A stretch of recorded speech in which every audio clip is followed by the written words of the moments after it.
Tendencias del social media. Así que, Jesús, bienvenido, muchas gracias. Vosotros.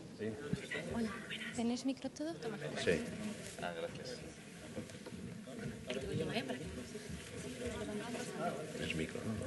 Bueno, pues buenas tardes a todos. Vamos a hablar en este tiempo, aquí en este maratón, sobre las nuevas tendencias del social media. Sí, ahora. Las nuevas tendencias del social media hacia dónde vamos. Leía en la revista, un artículo de la revista Forbes que dice hacia dónde va el social media para el 2014 y daba como 8 tendencias que ahora os quería trasladar, si estáis de acuerdo o no estáis de acuerdo con ellas o matizaciones al respecto, porque es curiosa, pero ninguna de las 8 habla de dispositivos, y Sixto y Francisco y Ramón han hablado de dispositivos, y ninguna tampoco de personas, que es de lo que ha estado comentando Raquel, ¿no?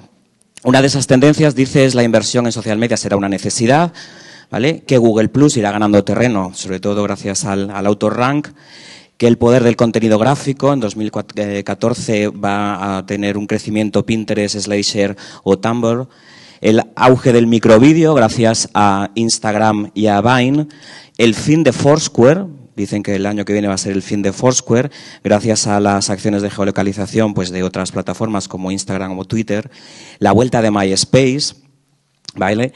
Y que LinkedIn será decisivo en los negocios B2B. ¿Dónde quedan los dispositivos en este 2014, Sixto, Francisco, Ramón?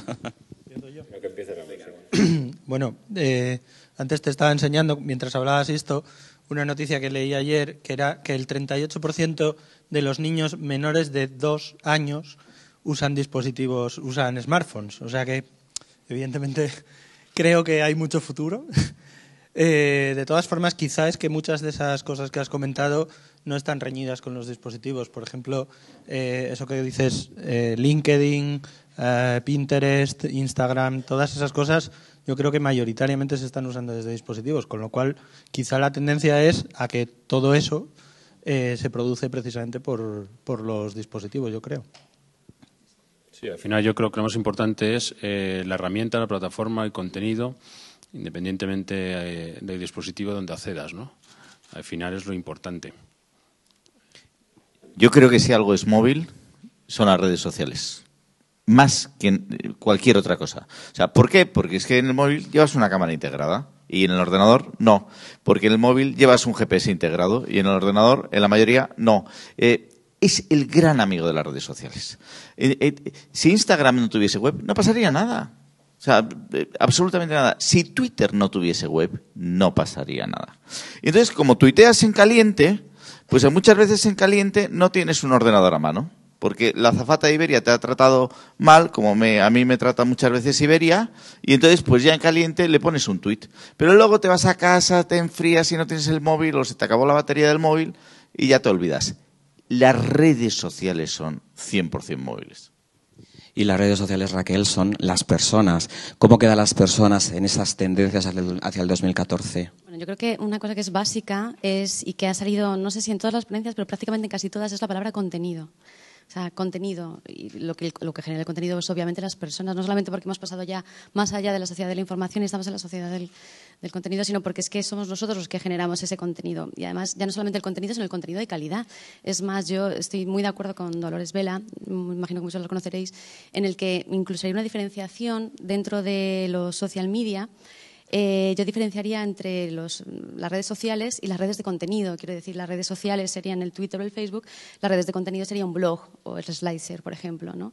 Y cada uno además va a necesitar dentro de una gran empresa a profesionales que sean competitivos dentro de eso. Quiero decir, las personas son vitales porque somos nosotros con nuestro cerebro, obviamente, los que generamos ese contenido y además los que somos capaces cada vez más de generar un contenido de calidad, que es lo único que va a enganchar al consumidor.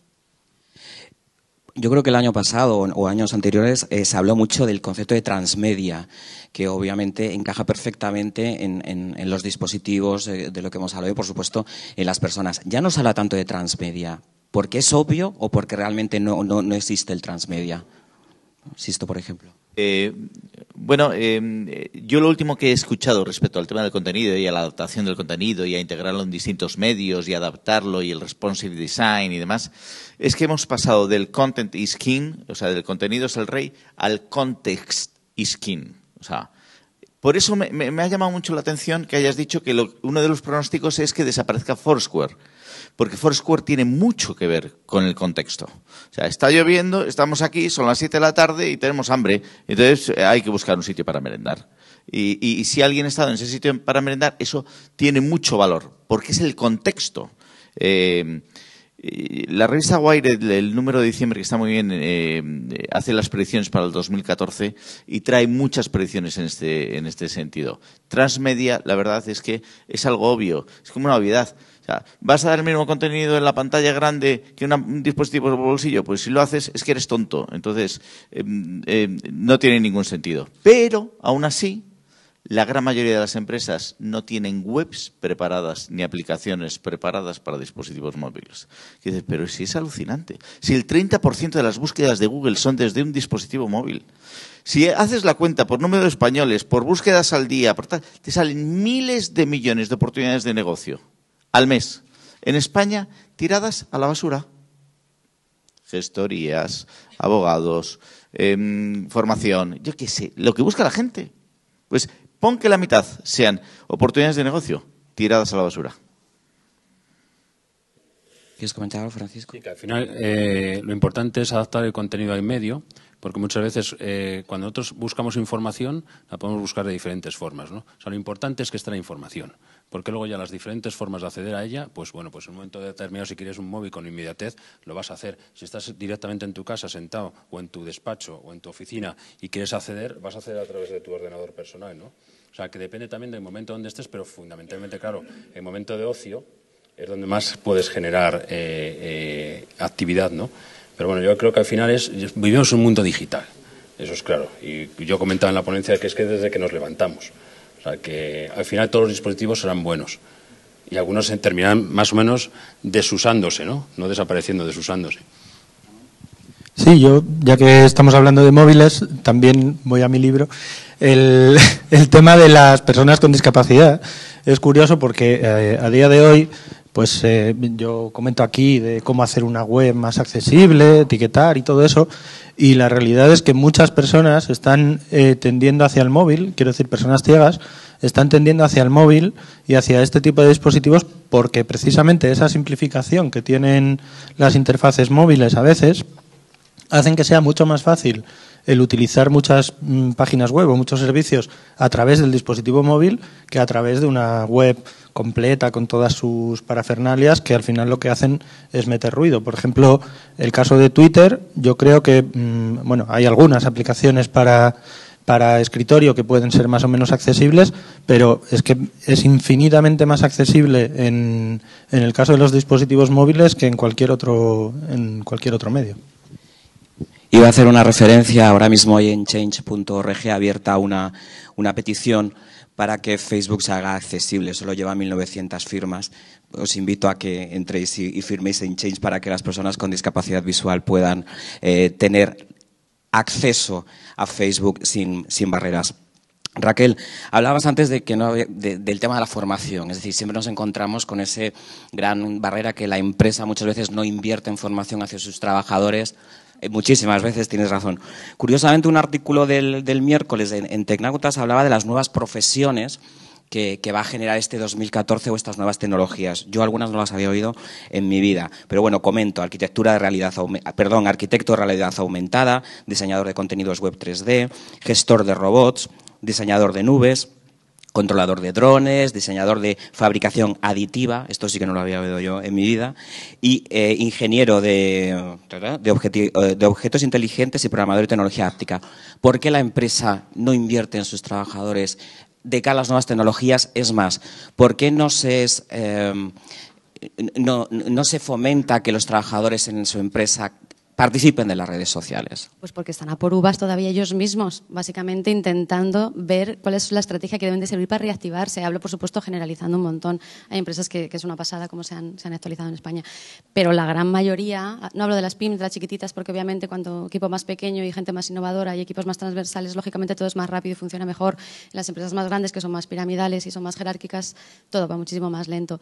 Y creo que las empresas gordas, muchas de ellas, desde luego en el caso editorial, que es el que me pilla más de cerca, el que más conozco, bueno, pues estamos un poco a por uvas y entonces están intentando primero averiguar qué es, por dónde tienen que tirar, con lo cual ni siquiera saben todavía qué tipo de cursos formativos deben de ofrecer o deben de dar, ¿no? Cuando incluso a lo mejor quizá lo primero que voy a hacer es preguntar a la gente que tiene por debajo, ¿no? ¿A ti qué te interesa? ¿O tú qué sabes? ¿O tú qué valor añadido tienes? Porque yo creo que todo el mundo tenemos valores añadidos, ¿no? Lo que pasa es que a veces hace falta que alguien te pregunte, ¿no? O levantar tú la mano. Y creo que es un poco eso, que estamos desactualizados y las empresas grandes están intentando ver, y además muchas están con el miedo de vamos a esperar un poco a ver qué pasa, ¿no? A ver cómo le va al del frente. Entonces eso también genera una inmovilidad, ¿no? Porque vamos a ver cómo le va al otro, al diario de allá, a ver si se la da o no se la da también con la prueba que va a hacer, ¿no? Y eso también impide la formación, ¿no? Eso y luego, bueno, pues también económicamente estamos en un momento en el que, bueno, pues es una parte en la que sí se ha dedicado siempre poco, ahora lógicamente con la crisis es que es una cosa que se ha anulado por completo. ¿Insisto? A mí es que cuando hablas de futuro me provoca, porque me encanta el futuro, me gusta mucho más el futuro que el presente, ¿no? Entonces, os hablaba de la revista Wired de los pronósticos y muy a raíz de las profesiones, uno de los pronósticos más divertidos es los quadrators. Los quadrators son los helicópteros de 4 hélices, que hoy por hoy, de este tamaño, habréis visto muchas veces, se manejan con iPad, y hoy por hoy llevan una cámara de vídeo y una cámara de fotos y lo único que hacen es tomar imágenes, ¿no? Pero están empezando a pensar en quadrators que cargan solos y limpian grafitis, reparten ayuda humanitaria en casos de emergencia tipo Filipinas y funcionan de forma autónoma. Y esa es una idea que le voy a regalar a LG. Funcionan de forma autónoma, van, dejan la ayuda humanitaria, vuelven, cargan y tal. Y entonces hay un problema en este momento en la naturaleza terrorífico. Y es que las abejas se están muriendo masivamente. Si no hay abejas, no hay plantas. Si no hay plantas, no hay tomates, por simplificar la situación, ¿no? Tú imagínate microquadrators que hiciesen la polinización como si fuesen abejas electrónicas, pero que no agredan a las abejas, que agredan a la avispa asiática que es malvada, que es una avispa que te pica y te hace un ronchón tremendo, pero microquadrators abejas que vayan polinizando las plantas. Yo creo que algo así sería una gran idea de negocio para el eje.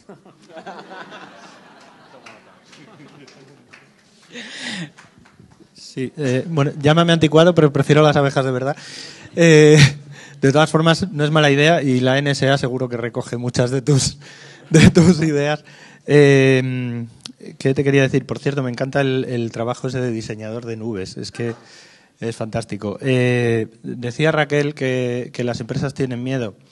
Lo que pasa es que yo creo que están muy desinformadas, no tienen ni idea de lo que es, como decías tú también, están muy perdidas, no tienen ni idea de lo que es y sobre todo los grandes medios, los que todavía siguen dominando ahí un poco la mentalidad colectiva y la mentalidad sobre todo de las empresas grandes, las noticias que sacan suelen ser muchas veces, pues el Internet es malo, Internet es el demonio, fíjate esta empresa cómo la cagó en las redes sociales y entonces las demás, pues también es un poco como, uy, espera, que a lo mejor me pasa a mí lo mismo y si yo digo alguna cosa que luego sale en los medios me van a fusilar. Entonces yo creo que también va un poco por ahí la cosa.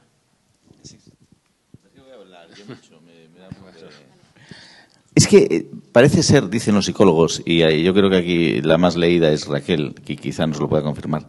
Dicen los psicólogos y los sociólogos que si los periódicos estuviesen llenos de buenas noticias o equilibrasen las buenas y las malas, no vendería un carajo. Entonces, tienen que venir cargados de muy malas noticias porque la mayoría de las personas somos pesimistas. Y hay una explicación genética a esto, bueno, evolutiva más que genética. Y es que el que era optimista y se iba a luchar contra el león, la palmaba. Y entonces, nosotros descendemos todos de gente pesimista, que lo que hacía era, entre el fight or fly, pues volaban. Y entonces, esa es un poco la explicación de las malas noticias. Es muy triste, pero es así. Yo le añadiría, pues usemos eso como ventaja competitiva, ¿no? Los que seamos optimistas tenemos muchas más posibilidades que los optimistas y eso son mayoría. Exactamente, ahora no hay Leo. Bueno, no, por ahí. Quedan 3 minutillos y ya terminamos. Un titular, ha hablado Raquel de las pymes. ¿Cómo se puede trasladar la realidad aumentada, los grandes soportes y la accesibilidad a las pequeñas y medianas empresas que no lo tienen nada fácil y que lo tienen bastante complicado? Un minuto, un titular. Empiezas tú, Sisto. La innovación y la disrupción está en manos de las pequeñas empresas. O sea, no puedes esperar de Telefónica grandes innovaciones, porque es que el señor Botín está muy cómodo con Twitter. O sea, el pequeño emprendedor, pues Ramón sí está fantásticamente cómodo con Twitter, pero don Emilio Botín no está cómodo con Twitter. Entonces, las grandes empresas, si de alguien es la responsabilidad de transformar el mundo a mejor, y yo estoy seguro de que va a ser mucho mejor el mundo que vamos a vivir los próximos años, es de las pequeñas y de las medianas empresas. Francisco. Sí, a los protagonistas de desarrollo digital son los emprendedores. Y sobre todo por lo que hemos comentado ahora, porque generalmente es gente muy valiente y además muchas veces no tiene nada que perder y mucho que ganar. Cuando alguien efectivamente tiene o trabaja en una gran compañía, al final son muchísimos procesos y al final hay que cumplirlos, y cuando dices, ya lo cumplo, ya se ha pasado la noticia. No tiene sentido, ¿no? Entonces, fundamentalmente, esto va a ser desarrollado, y lo he comentado al principio, por los emprendedores y por las pequeñas empresas. Raquel, ¿cuándo van a permitir emprender, que sea tendencia a emprender? ¿Perdonas? Sí, sí. Yo el consejo que daría a todas, que también estoy totalmente de acuerdo con que el tejido que va a levantar y que está levantando ya, bueno, pues el país, lógicamente, y todos los países es este, porque además son los que están preparados para ser internacionales. Yo lo que siempre recomiendo, me aplico a mí misma, es aprender de los mejores. Quiero decir, ya hay buenos, ya hay geniales, ya hay gente que está triunfando y que está haciendo unas cosas increíbles. Miremosles, fijémonos cómo lo hacen ellos, aprendamos de ellos, no les imitemos, insisto, aprendamos de ellos. Además, esta gente o estos cracks que están por aquí, que tenemos en España, lo bueno que tienen es que son los primeros en saber lo último. Con lo cual, con ellos estás completamente actualizándote, ¿no? Entonces, pues mi consejo. Y Ramón, ¿cómo llevamos la accesibilidad aquí está, a la pyme? Pues mira, yo diría que si, como has pedido un titular, si tú no ocupas el nicho, ya llegará otro que lo ocupará. Yo creo que es así de simple. Ahora mismo, el otro día, en una charla que dábamos sobre accesibilidad, venía una persona y me decía, pero ¿realmente hay mercado para eso? Porque, claro, las personas con discapacidad son tan pocas. Yo decía, bueno, se supone que no son pocas, eso para empezar, pero sobre todo hay una cosa, y es que como no hay prácticamente empresas que hagan servicios que sean accesibles, el que llegue se va a forrar, porque se va a llevar todo el mercado. Quiero decir, si hay un 3% de personas y tú te llevas ese 3%, eso es mucho más que el 1% del 40% o el 1% de un 20% que muchas veces se miran ese tipo de cuotas. Pues Raquel, Sisto, Francisco, Ramón, muchísimas gracias. Gracias. ¿Perdón? Un coffee. Me dicen que ahora hay un coffee break. Así que luego continuamos. Gracias.